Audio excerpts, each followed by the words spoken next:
Welcome to Mind, Body, Health, and Politics. I'm your host, Dr. Richard Lewis Miller. The mission of Mind, Body, Health, and Politics is to enhance your physical and emotional well-being and encourage community. I say encourage community because I believe that human beings are tribal animals and that we thrive the most and we're the healthiest when we live in community, in close contact with one another in small tribes. Today on Mind, Body, Health, and Politics, I have the privilege of meeting with Dr. Richard Dixey. Now, this is going to be an interesting story for you all because Dr. Richard Dixey is both a biophysicist and a Buddhist priest. Now, I got a copy of his book, and the name of the book, well, it's one of his books, but the name of this one for today is called 3 Minutes a Day. I'll put it up on the screen for you. Here it is. Okay. 3 minutes a day, a 14-week course to learning meditation and transform your life. Now, typically, when I see something like this come across my screen, like another, let's do this faster. How can you only exercise 6 minutes a day and get a full exercise? How can you eat hardly anything and still, you know what I'm saying? Just another book about how you can do something faster. When I get those, I pretty much chuck them aside because I figure it's just another, snake oil in some way. However, when a biophysicist who's a Buddhist priest, who's also married to Tartang Tulku Rinpoche's eldest daughter, brings us a book like this, I pay attention, and I am so glad that he's with us. Welcome to Mind, Body, Health, and Politics, Richard. Thank you. Great introduction. Glad you got a kick out of my introduction. So tell us about this. I mean, this is a phenomenal thing. You are telling us that we can do 14 weeks in a row of meditation, and we will change our lives significantly. And I want you to know that I started doing it, but I haven't had time to do the whole 14 weeks yet. So with that intro, tell us a little about your new innovation. Okay, it's not really an innovation, but I think it's important to see where I'm coming from here. To me, meditation is a life skill that goes along with reading and writing.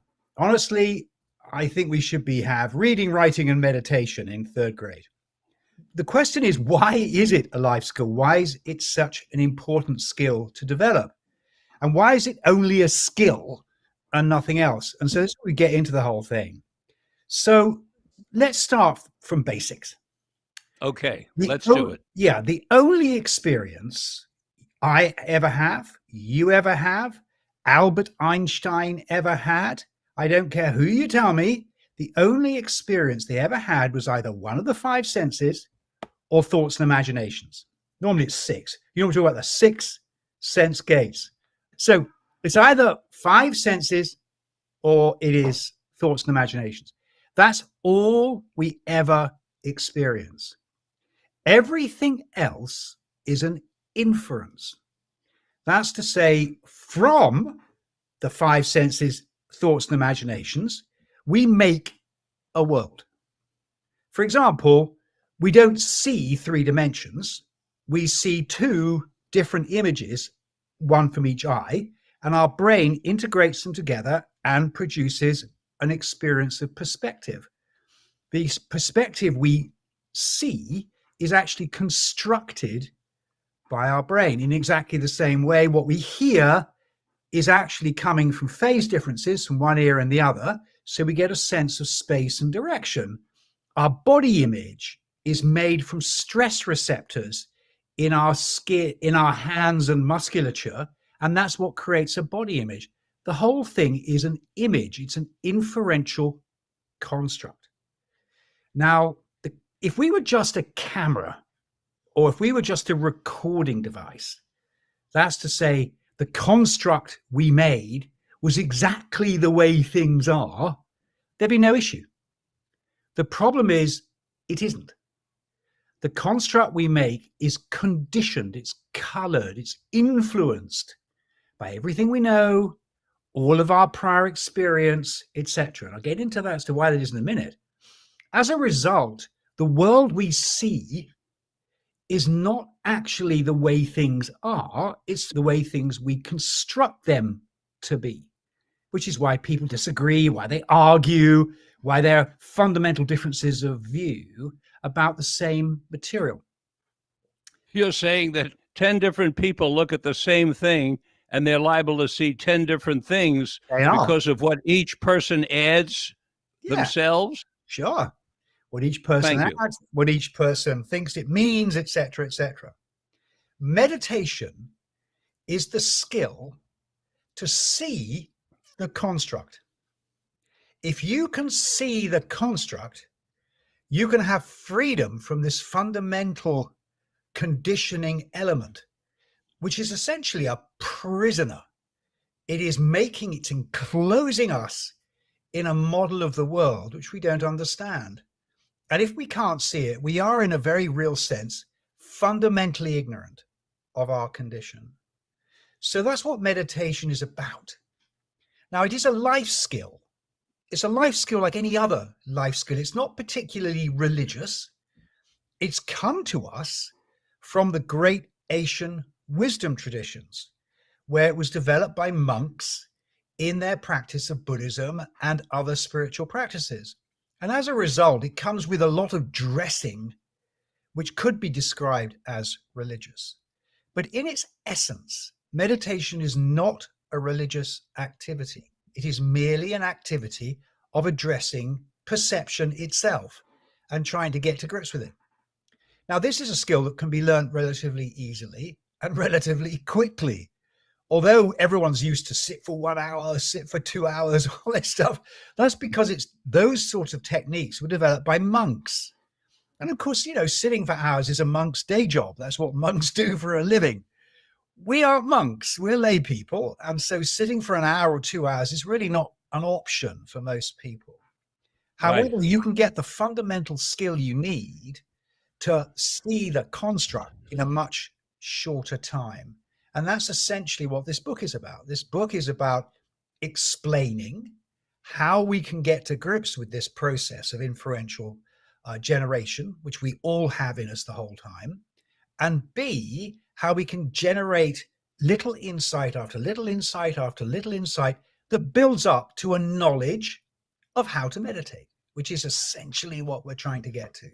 So that's what the book is about. It's not, you could call it snake oil, I suppose. Maybe this time the snake oil works. But the truth is, you can learn to meditate in very short periods. And indeed, there are many completely authentic meditation traditions that do exactly that.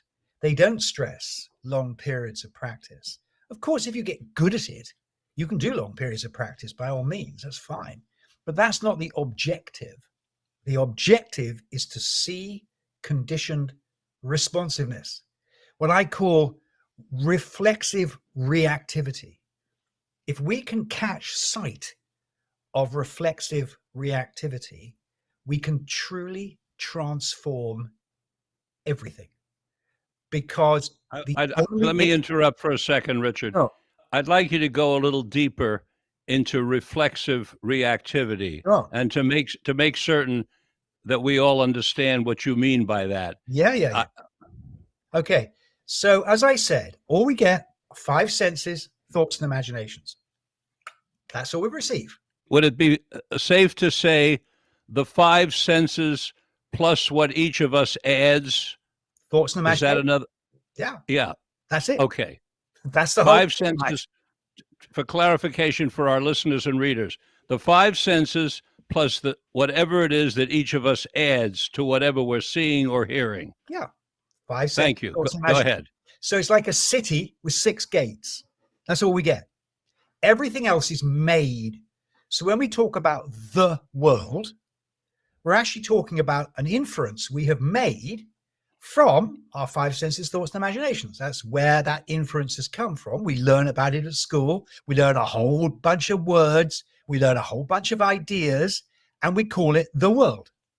Now, of course, none of us experiences the world. The idea of there being a world that you could actually experience like that is a little crazy when you think about it. But that's what we use in our language. We talk about the world. We're very interested in learning about the world. Now, what is actually going on in this process of world making? Well, the great skill that Homo sapiens, human beings, have is the ability to learn from experience. Learning from experience is essentially what took a naked ape from wandering around on the Serengeti being prowled by saber-toothed tigers to driving around in sports cars and causing global warming. That was the capacity that enabled us to go beyond our physical limitations. Now, learning from experience is precisely having an experience, remembering it, first memorizing it, then remembering it and using it to change your subsequent behavior. So this inferential construct is very, very valuable. Make no mistake about it. It's how we learn about the world. The problem is, what happens if some of the things that we learned were merely accidental? Or maybe they were bad things, or maybe they were problems. They all get stuck into our inferences as well. So we land up with two consequences. One is we're always reflexively reacting to what we think is there when we actually made it ourselves. And secondly, we may land up with wrong views about what's actually happening, again, because of what we brought to the construct. Now, it's reflexive because it happens very quickly. And the reason why the construct is made very quickly is to enable us to be responsive. So, for example, if you see pointy ears in the bushes and you are an unarmed guy living in the jungle, it's good for you to go, oh my God, that might be a tiger, and run. You don't want to be thinking about it. You want to be reacting immediately. That reactivity is protective. So as a result, we're being pulled this way and that by things we are reacting to. And of course, we now carry around mobile phones, and we carry around these devices, and these mobile phones are full of messaging, making us react. So modernity is making us more and more and more reactive, and people are suffering from alienation and exhaustion because their reactivity is being pulled this way and that. Enter meditation. So meditation is about becoming initially less reactive. Just becoming less reactive is a major fruit of a meditation practice. Now, to become less reactive, one has to understand how it is that we are being triggered into reactivity in the first place. If we could understand that, if we could get a grip on why it is we're being triggered like that, we could become less reactive. There's no point in saying, I'm going to be less reactive, because that isn't going to work. All one does then is try and shut yourself off in some kind of aspect so nothing affects you. What you really want to be able to do is to have reactivity itself as an object of cognition, something you could actually see. Now, this is possible if you develop a meditation practice, and it comes down to understanding a key element of our cognition, namely attention. How our attention is captured by things that we appear to see. Now, this issue of having your attention captured, the proper term for it is your attention is adverted. If your attention is adverted, it means something has caught your eye. This is where the word advertisement comes from. An advertisement is something that catches your eye. The problem is we have on our mobile phones, and now with ChatGPT, etc., devices precisely designed to catch our eye, take our attention to one thing or another. So the first thing a meditator does is they simplify these 6 channels I talked about, the 5 senses, thoughts, and imaginations, they simplify those 6 channels and say, okay, I'll just look at one. And I start the book off with the visual channel. Just look. Don't try to hear or anything else, just look. What one is trying to do is to simplify the experience that's coming in and then work with attention. Because attention is the key to reflexive reactivity. So the first thing any meditator does is they learn to pay attention. Indeed, all of us, anybody educated in a contemporary way knows how to pay attention. I mean, their money has said it. Johnny, pay attention. The school teacher, pay attention. This is one of the things that, contemporary educated people are very good at. However, that kind of adverted attention is brittle. That's to say, if you pay attention to one thing, something else happens. You're suddenly paying attention to that, and you're paying attention to this. You're being pulled this way and that by your brittle attentiveness. So base camp number 1 in any meditation practice is to make attention stable. This stability is called shamatha. It literally means calmness. You become calm. And to do that, you have to discover relatively easily that there is in attention actually 2 elements. And this is a great gift from the Asian meditation traditions. The first element is adverting, to pay attention. The second element is to savor. Now, savoring requires attention. If you don't have the ability to pay attention, you can't then savor what you're attending to. But savoring is actually a different faculty from merely paying attention. And if you develop savoring, technically in Pali and Sanskrit, it's called vikara. If you develop savoring, you can make your attention stable. And the reason is because if you savor, then when something else comes along to disturb you, you merely incorporate that other thing into your savored experience. Now, savoring is quite literally what you see an antique dealer do when they pick up an object and they go, oh, look at this thing. Ah, yes, it's one of these amazing watches. I've seen one of these before. They're kind of feeling it. They're engaging with it. They're not merely looking at it. They're actually engaging. It's engaged attention is another way you can put it. Quite literally, the metaphor is very simple. You lift a cup of coffee to your lips. That's attending. And then you taste the coffee. That's savoring. Now, savoring and attending together can form a stable base. And that stable base is something you can build on to begin to address reactivity, which is the major problem in modernity. It is why people are not reporting that they're getting happier and happier and happier, even though people have better phones, better healthcare, longer lives, etc., etc., etc. It's because, as a matter of fact, in the United States right now, it's just the opposite. People are not only not getting happier, they're getting more depressed and more anxious.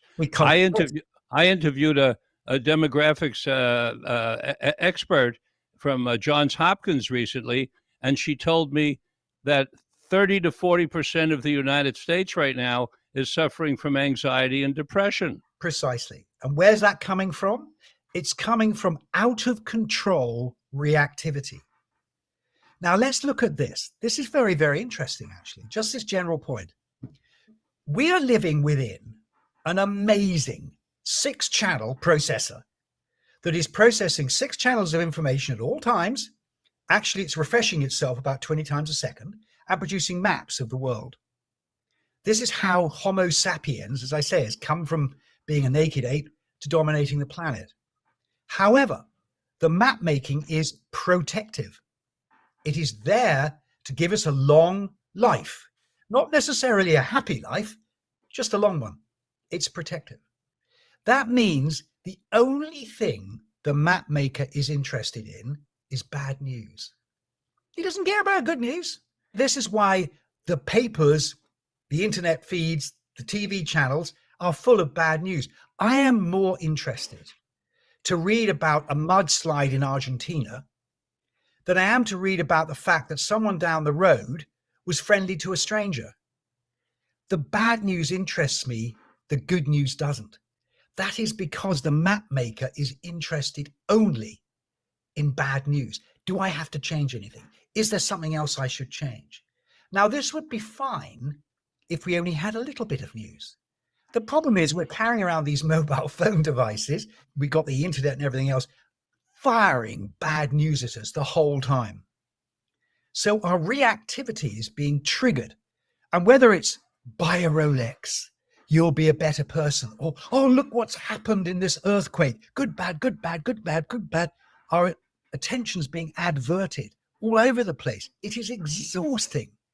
And modernity is getting more and more and more exhausting. And indeed, with the arrival of artificial intelligence, we're only at the beginning of what this Richard, is. let me interrupt you with a question. Yeah, Is this issue of reflexive reactivity related to what Marcus Aurelius was talking about when he was espousing the Stoic philosophy of standing back and witnessing and making decisions separate from the emotional reactivity, to the way they talked about a kind of being engaged with the world, but at the same time being standing back from the world in order to respond rather than react? I see some connection absolutely. between what you're saying and that and the Stoics. Absolutely. And indeed, Stoicism is a first cousin to this idea. It is absolutely. Ah, So it's not to be Stoic, because Stoicism takes the view that you need to step back. That's good. And somehow there be a rational actor. Now, actually, you can go further. And this is the only difference between the Buddhist view and a Stoic view. So the Buddhist view says, actually, you can release your innate intelligence. Your innate intelligence, your common sense, is being entrapped by all this reactivity.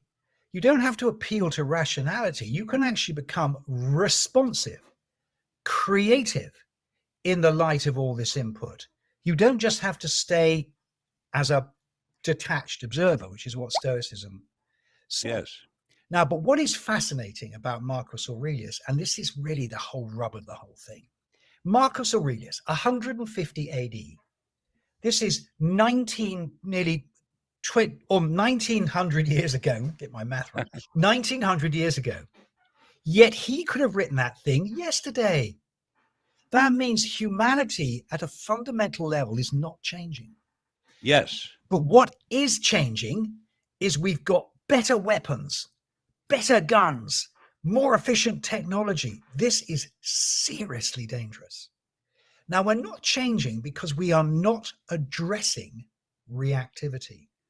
It is possible to address reactivity as a basic life skill, and it should be taught. It is not difficult to learn. And so this is what this book is about. This book is about, hey guys, realize that the world, full of quasars, black holes, quantum mechanics, whatever, Gaza, all the world problems, everything that you read about is an inference. It is not actually what you are experiencing. What you are actually experiencing is five senses, thoughts, and imaginations. That is all. And if you don't get knowledge of that actual base of experience, you are vulnerable to being manipulated by extremely efficient advertorial devices, which now surround us on all sides.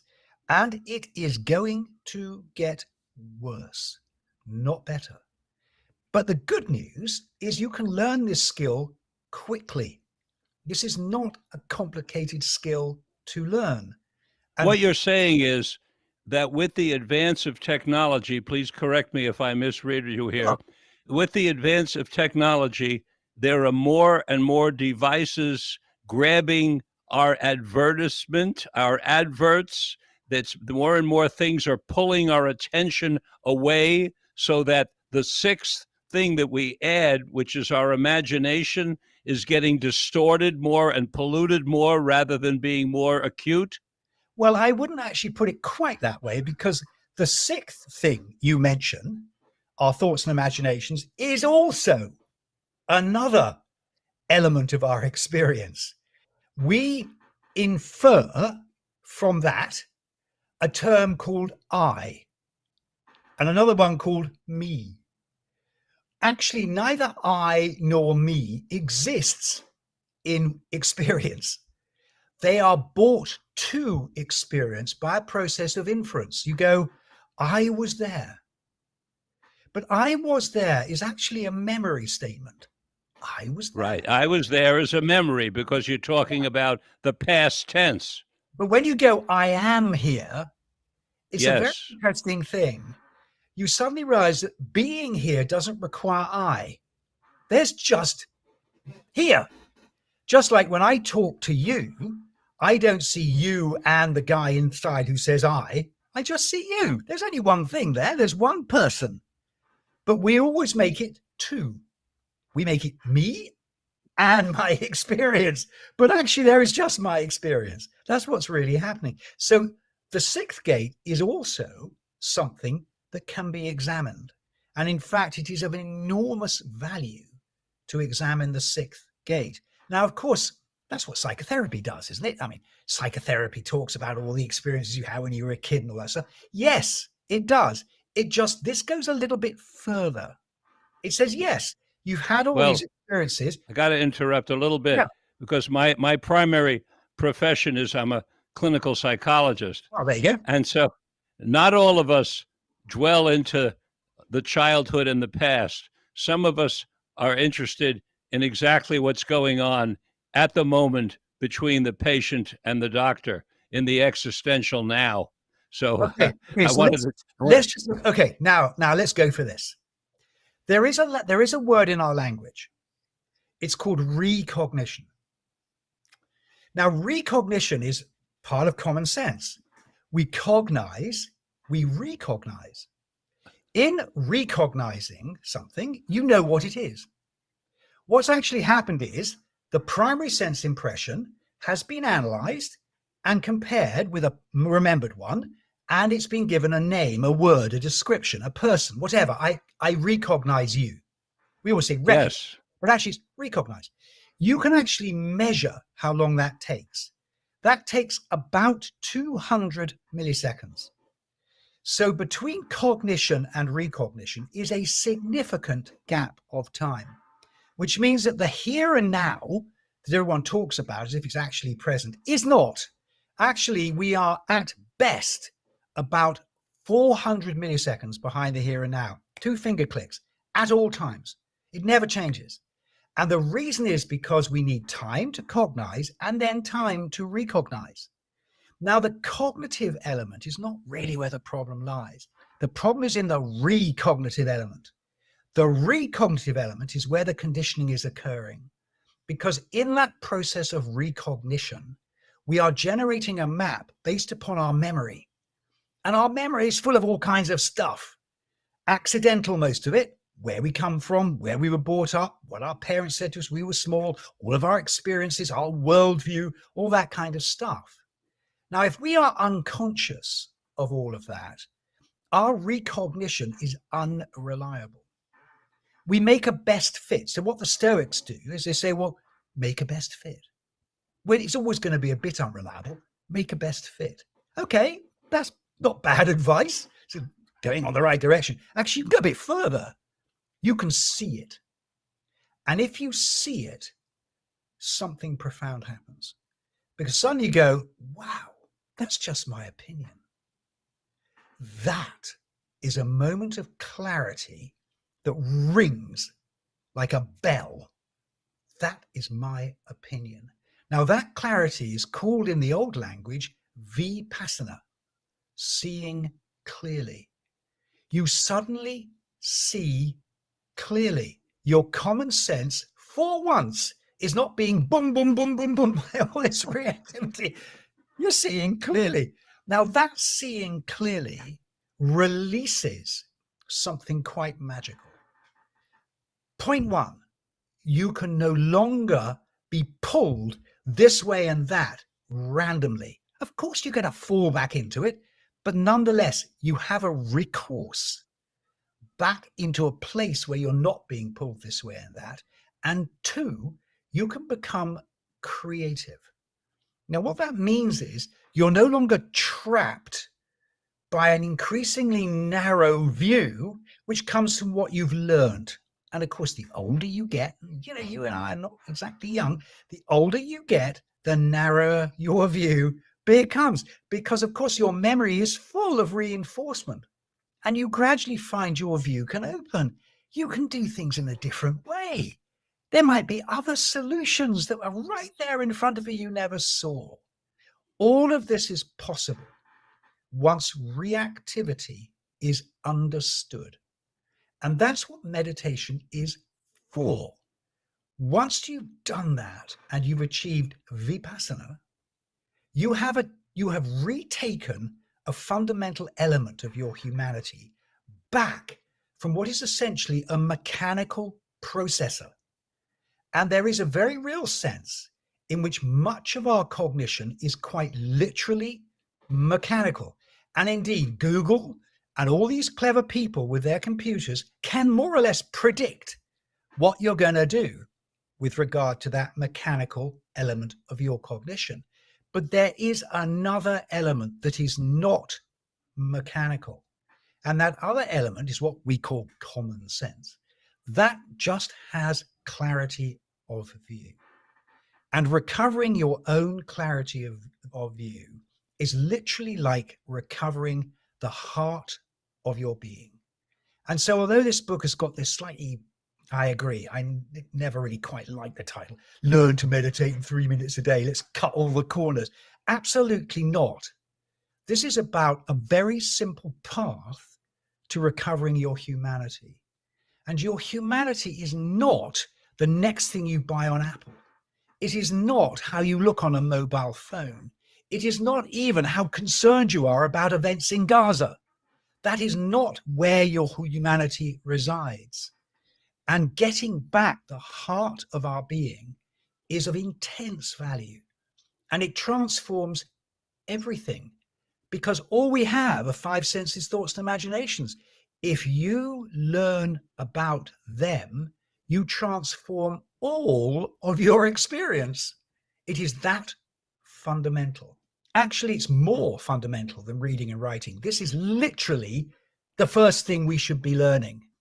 Unfortunately, we are never taught it. And this is because scientific materialism makes a truth claim that's based on the idea that our personal experience is unreliable. That is the basis of the scientific truth claim. Your personal experience is unreliable. We give you inferential techniques to tell you the actual truth of things.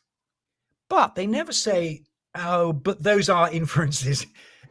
If you put that little bit on the back, then you'll end up going, okay, so thanks for all this information. Thanks for all the great technology, but I still have work to do.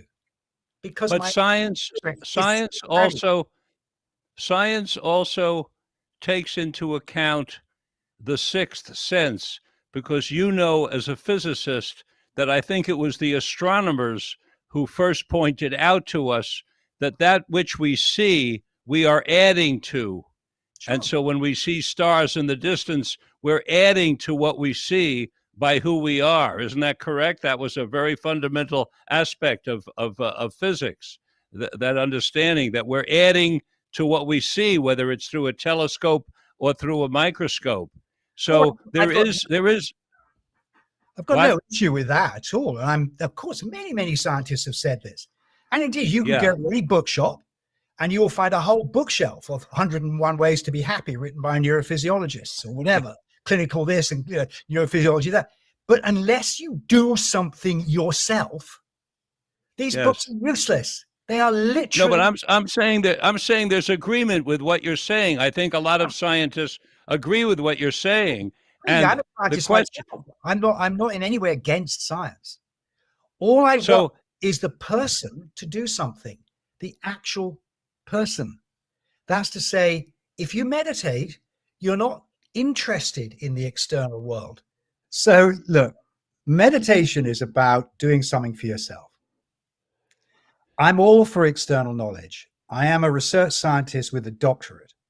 I ran a laboratory for 14 years. I know about biophysics. But no amount of scientific knowledge will ever tell you about your own experience. There's actually a very, very important and simple philosophical article written about this by a wonderful philosopher called Thomas Nagel. And Nagel writes in plain English. So this is one of those things you can read by a proper philosopher. It's called What Is It Like to Be a Bat? And Nagel does a little thought experiment. You can look this up on the internet. It's a great thing. He says, okay, let's gather every bat zoologist, every bat environmentalist, every bat ecologist, every bat anatomist, every bat behaviorist.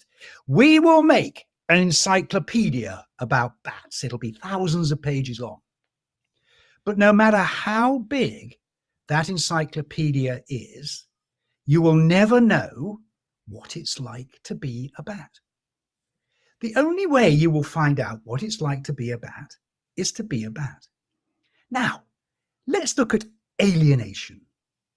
One of the main features of modernity, alienation is when you don't know what it's like to be me.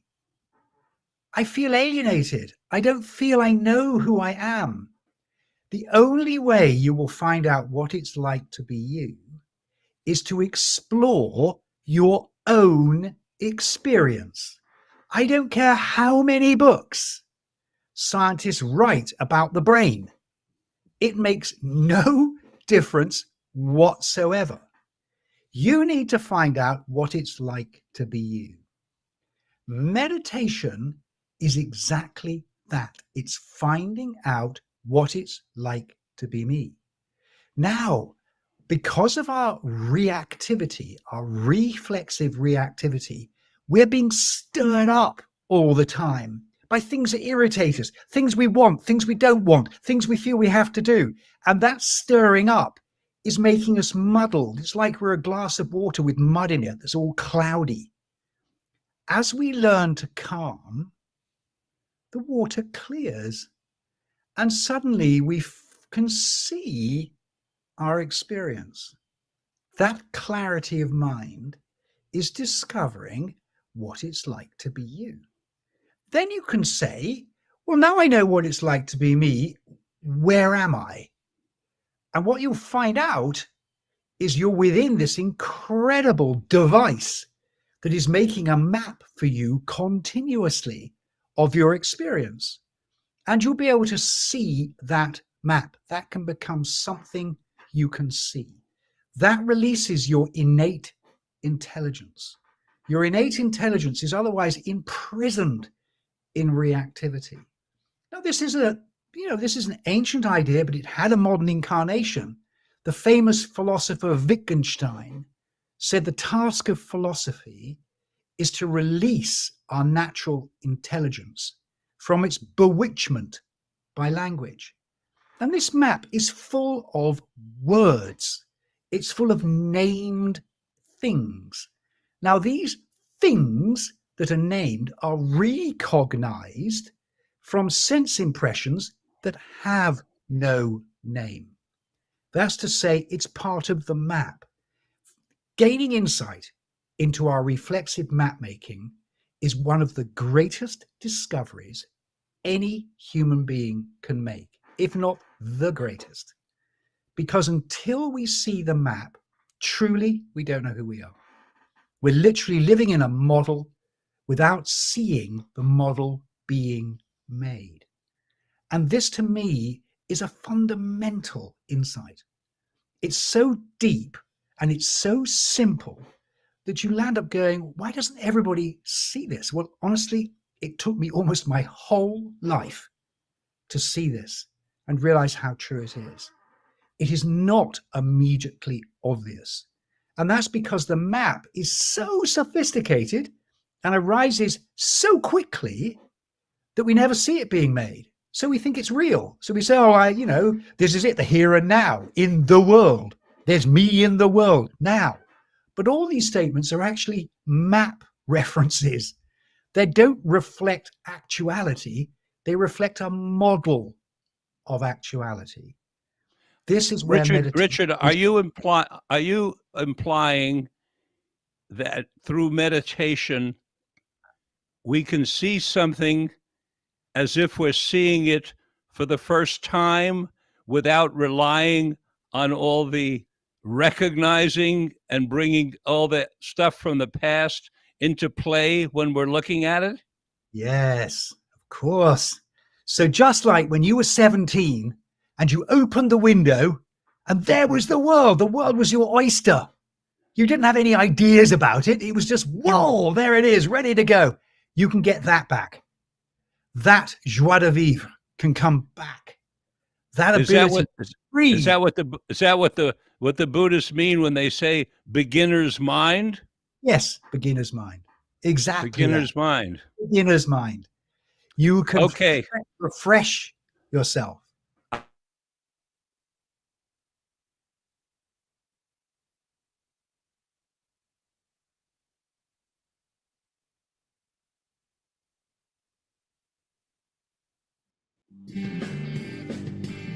Hey everybody, it's Tommy D, the nonprofit sector connector, coming at you from my attic.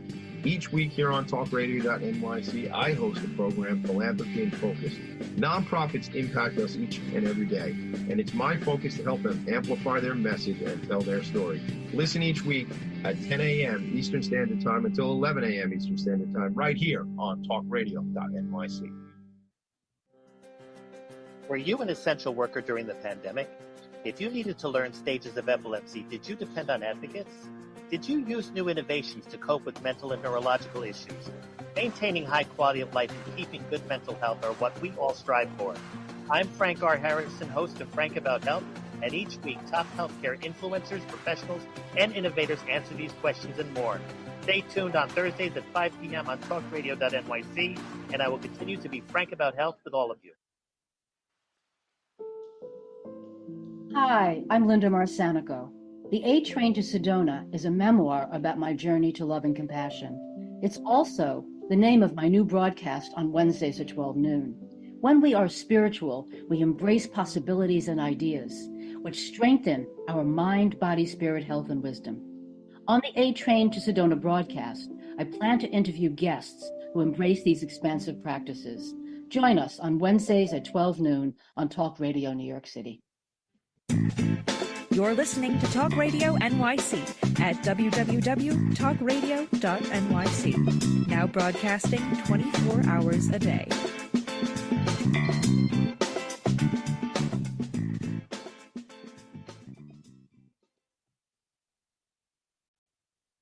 I think we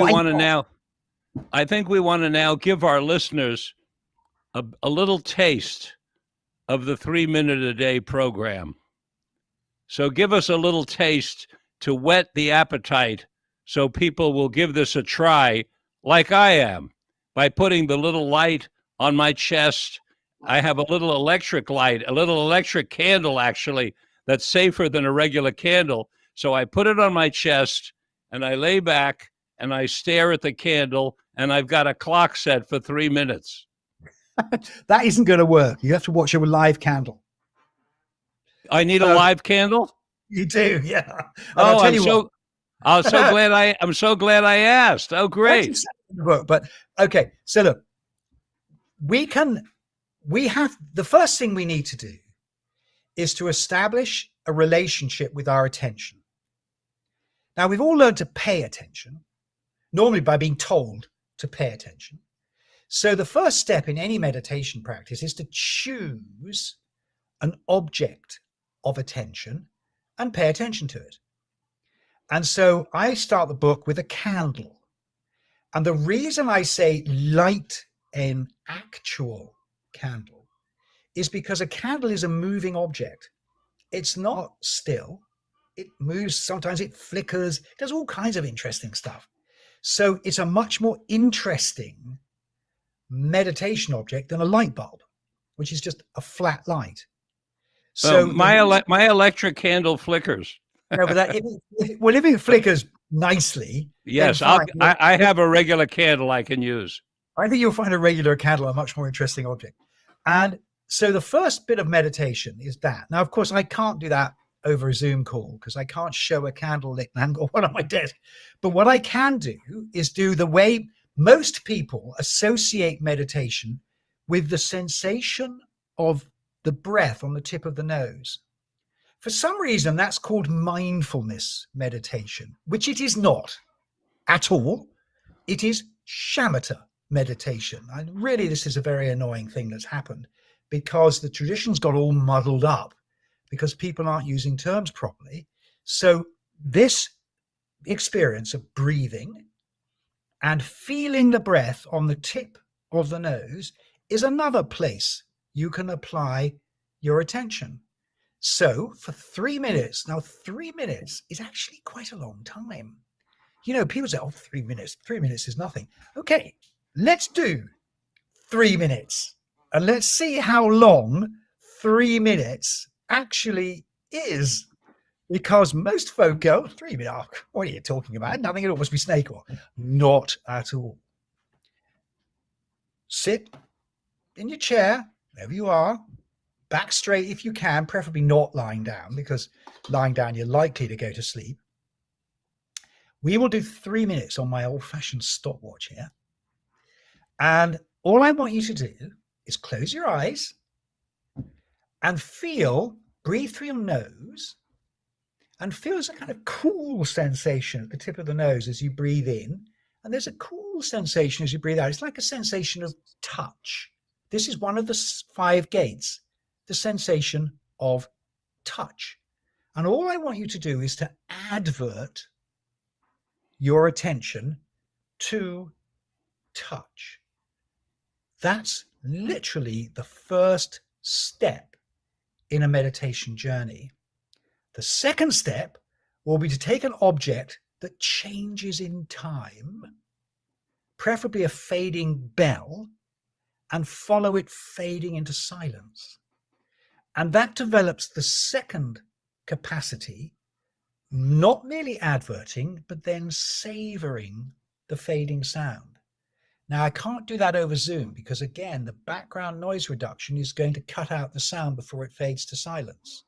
That, again, you need to get a bell and do that. Having done those 2 things, we can then move further forward into looking at other elements of our experience. We're literally reintroducing ourselves to what it's like to be Richard Dixey. I'm actually finding out because I'm attending to my own senses. And this is something we never do. We just don't. And as a result, we get alienated from ourselves. So meditation is all about this very, very simple and fundamentally simple activity of attending to actuality. Now, I'm sure that there are viewers who are going to say, but the real world is out there. I'm not making any comment about what happens out there. All I would say to those people is, hey, the only actuality you have or will experience or do experience now is one of your 5 senses or thoughts and imaginations. Don't talk to me about the real world, because for you, the real world is one of the 5 senses or thoughts and imaginations. There is nothing else. And this is not arguable.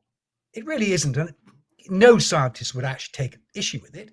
It's the word real I'm taking issue with. Because you can talk about an inference, but don't tell me the inference is real. It is always going to be an inference. There's always a chance it's wrong. And indeed, all our theories of space and time, etc., are modifiable. And people say, well, how come you physicists are changing your mind about things? Well, that's because they're inferences. They're not real.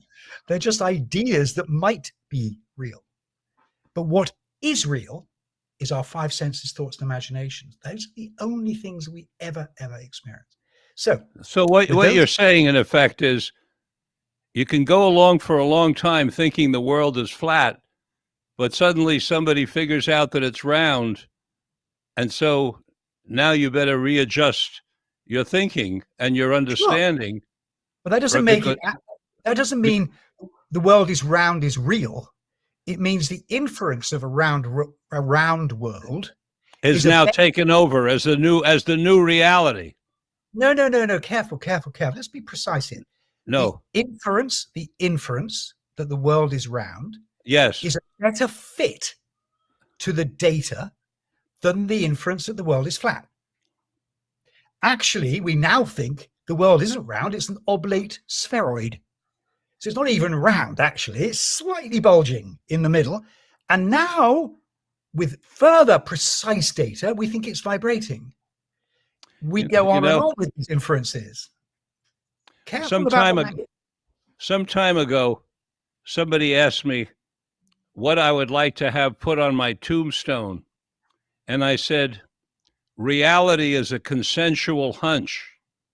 I think that sort of fits in with what you're saying, doesn't it? Absolutely. It fits in with what you're saying. But for one thing, reality is a consensual hunch, but you can know what it's like to be you. In addition, that's where we go beyond Stoicism. Stoicism just says reality is a consensual hunch, take the middle ground, don't get too excited. We're going a little bit further. We're saying, yeah, that's all good. And you can know what it's like to be you. I'm good. And it's that second bit that leads to cognitive freedom. The first bit leads to worldly wise Stoic views, which is fine and is better than being a crazy guy, but you can go further. And it's this going further that I think is so important. And it's so easy to do. It's not like it's a complicated thing to do.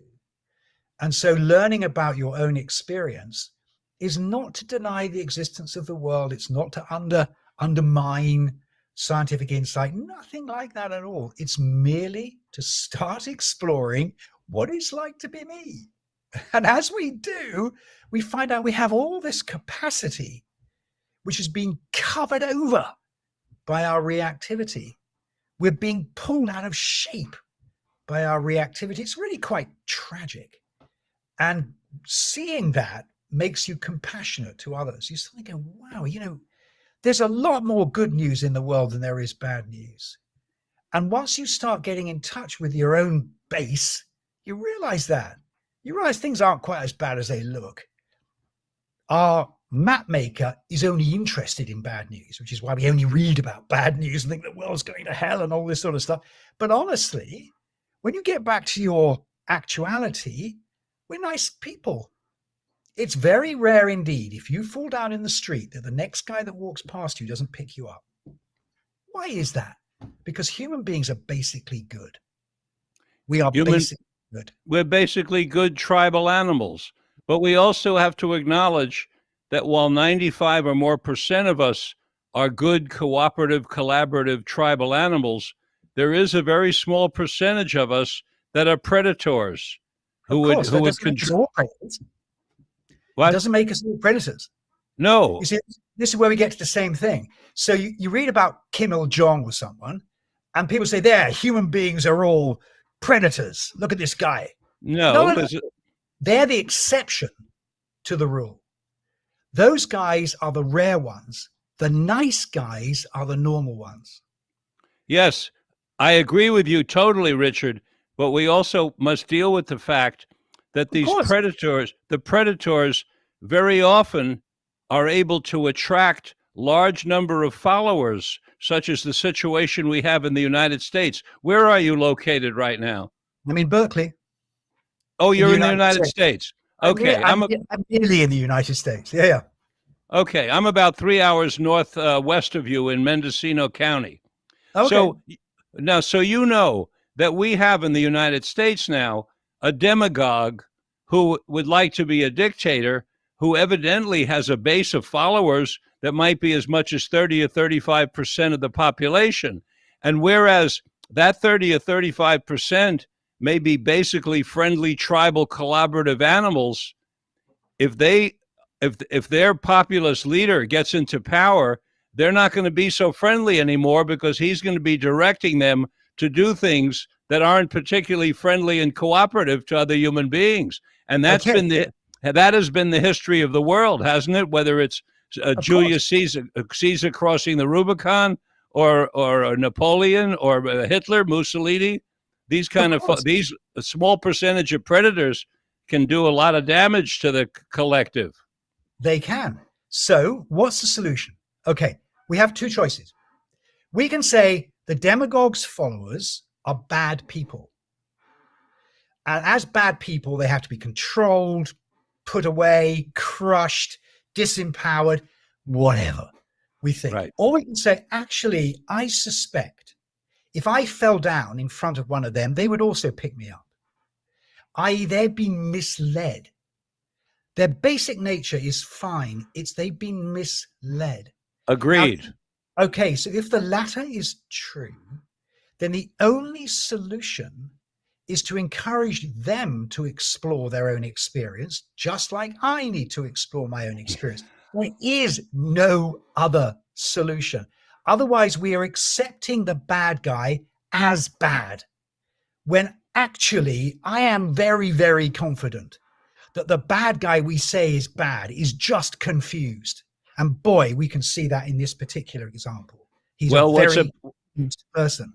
What's appealing about what you're putting forth with 3 minutes a day is that it's possible for the average person to put in 3 minutes a day, whereas to ask the average person to meditate for a half hour a day or a half hour twice a day is out of the question, because the average person is dealing with putting food on the table and paying the rent and fixing the refrigerator. They don't have time. They don't have the consciousness. But 3 minutes a day, you might be able to get to them. It would be a beautiful thing. Exactly. And if you do the 3 minutes, and this is it, I say there's a simple contract in this book.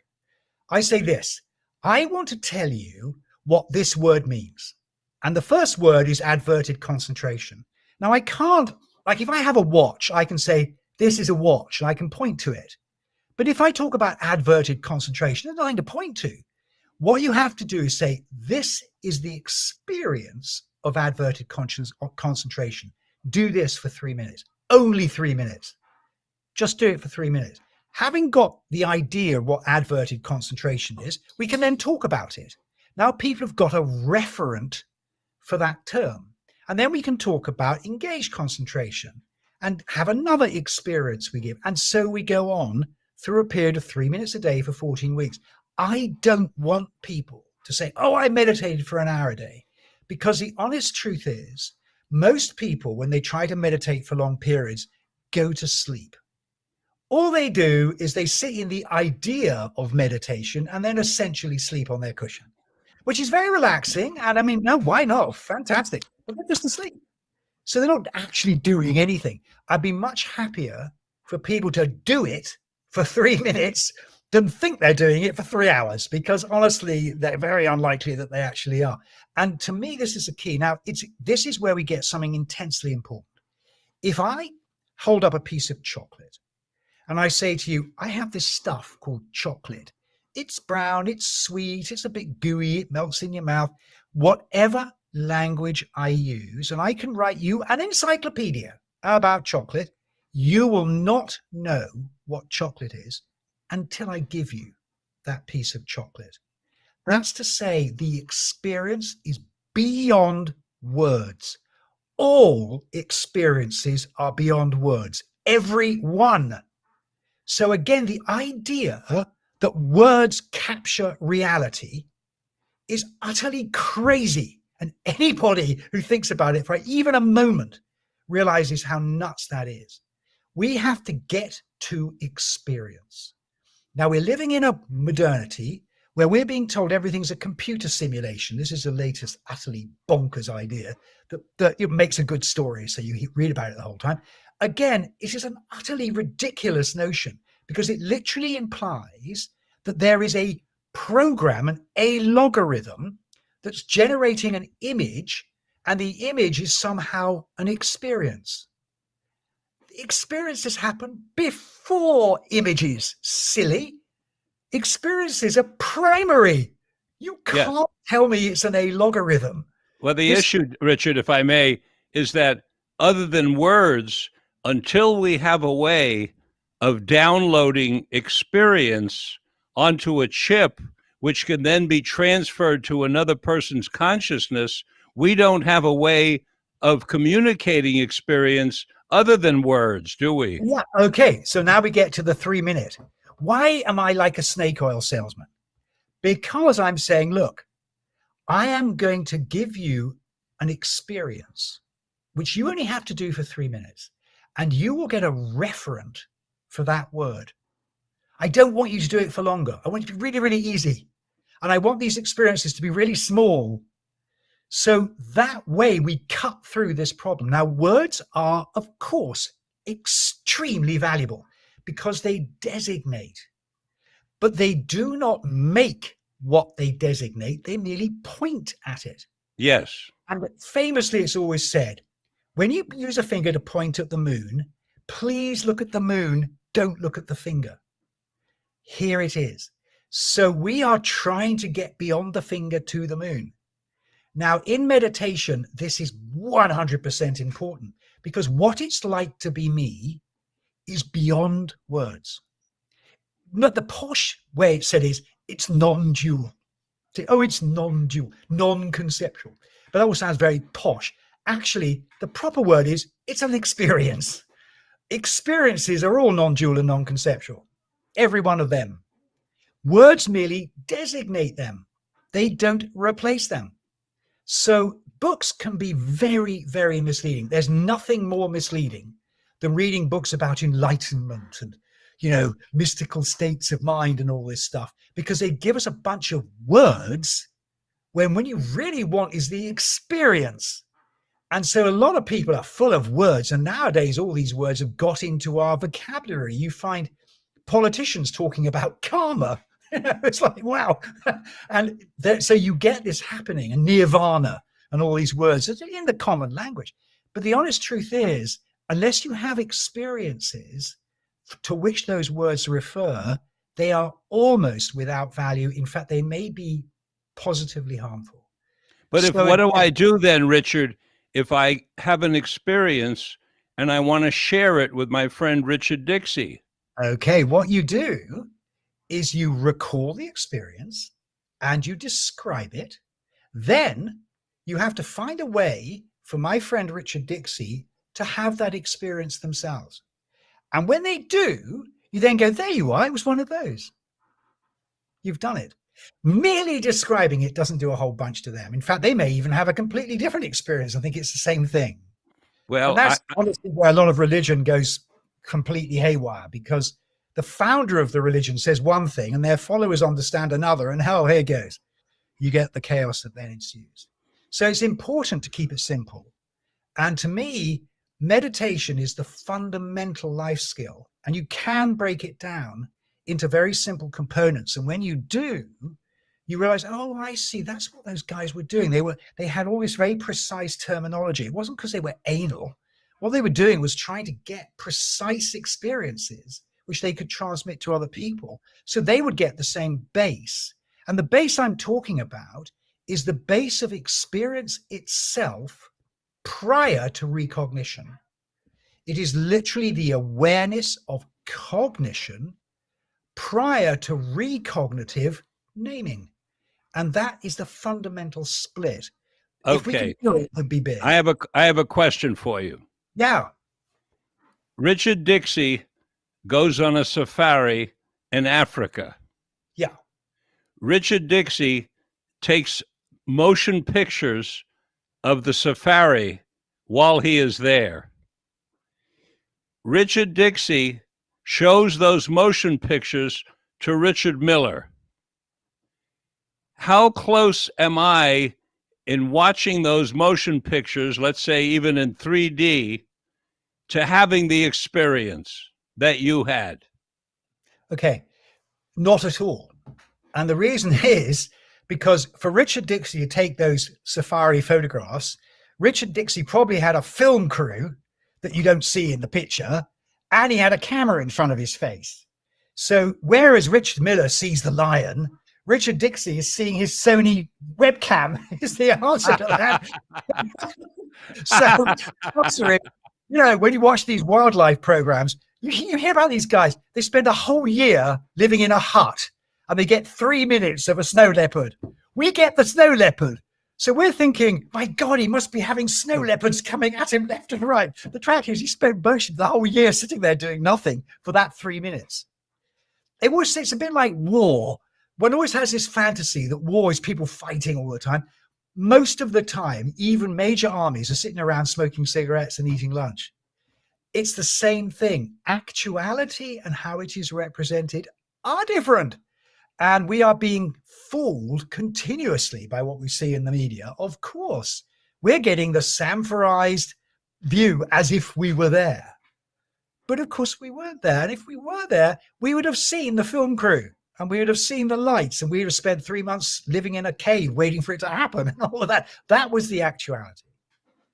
Now, I'm not just saying it's not worth seeing snow leopards on the TV. No, it's fantastic. But don't think that's real. It's not real. Do you advise young people to go out in the world and experience? Sure. 100%. Yes. Absolutely. What else is there? Of course. Now, well, what else is there is those of us who live inside our heads and make up the world. And we know we're making up the world, but we have a good time making it up inside. Yeah, that's because we're old. I am quite confident that just like me, you got out there when you were full of hormones and spunk and vigor, and you did all that stuff. Now you can regurgitate it in the wisdom of your old age, just like I do. That's perfectly normal. That's all part of the cycle of life. There's no particular reason, and this is another sad thing, for old people to pretend they're young people. Like I'm still as young. I still feel as young as I did when I was 20. It's like, oh, forget it. That's ridiculous. That is just silly. We old people have had the amazing experiences. We can now relive them. And indeed, our memory is as much real as our current experience, because our current experience is a memory. It's actually a 250 millisecond old memory. So we can remember events in the past and re-enter them as if they are real. And this is a remarkable capacity that we as human beings have. We can literally become full of mindful. We land up far more than the here and now. We land up carrying everything that happened and bringing it. That is, again, a capacity that arises once our actuality becomes something that we are engaged with. So this idea that the here and now is primary is a nonsense, because the here and now to which that term refers is itself a memory. And a lot of the mindfulness movement has not understood this. And so people think they can somehow see the here and now, like some kind of knife edge that's always passing. Get this feeling of people being a little bit constipated, trying to catch this fleeting thing. This is all a complete misunderstanding of what these traditions are trying to point to. Homo sapiens is an extraordinary phenomenon, because Homo sapiens is a knowing thing. Now, I can pick up my glasses case. It's a thing. I'm a knowing thing. There's something profound about that. We have physicality without question. I can cut my finger off and it's no longer part of my awareness. Clearly, the knowing is different from the thingness. That profound enigma is something that has to be experienced in order to be fully engaged in. No matter what clever language I use, I will never capture that. But that is really our circumstance. We are a knowing thing. And we bring in our knowledge everything that ever happened to us and everything we ever learned, and our entire cultural history, and basically the whole of humanity. So it's intensely sad to see in modernity this collapsing of our humanity into these ridiculous polarities. As our technology gets more and more efficient, our humanity is being sucked out of us in our reactivity. Yet we remain Homo sapiens. We're not going to be taken over by robots that are somehow going to become human, or this sort of idea. This is all a misunderstanding, and it comes about because of the disconnection between ourselves and our experience. And once we get that connection back, a lot of these issues become a lot less pressing and other things become of value. In particular, our humanity, our kindness, our creativity, our ability to engage and respond rather than react comes to the fore. I think Easy. that's a good place to stop for today, Richard, on what My you pleasure. just said. But before we go, and before I thank you, will you promise to come back for another interview? Of course, I'm delighted. I would very much like to pick this up because I have a lot of questions, but I didn't want to stop you. And also, I want to discuss with you some of my theories on why I think humanity has figured out a way to become immortal and how that immortalization is going to lead to our extinction and the robots taking over. Okay. So we'll do that in the next interview. For Okay. now, I want to say goodbye and thank you. I want to show everybody your book. You've got to read this book. If you read any book in the next period of time, it's worth it. All it says, 3 minutes a day. It's very little time, and it can have a tremendous benefit because it's being brought to you by a very special person. And as he's not a snake oil salesman, he's not selling really. He's really trying to share something with you for the benefit of all of us. And if you were sitting here with him, you could feel that as I felt it during the interview. So thank you all for listening to today's broadcast of Mind, Body, Health, and Politics. I remind you that we broadcast every Tuesday at 9 o'clock and that all of our programs are archived and open source, which means free for all of you.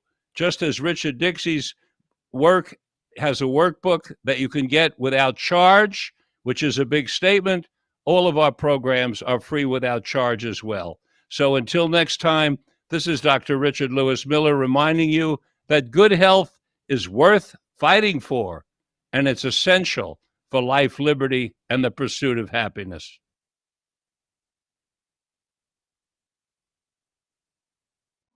You're listening to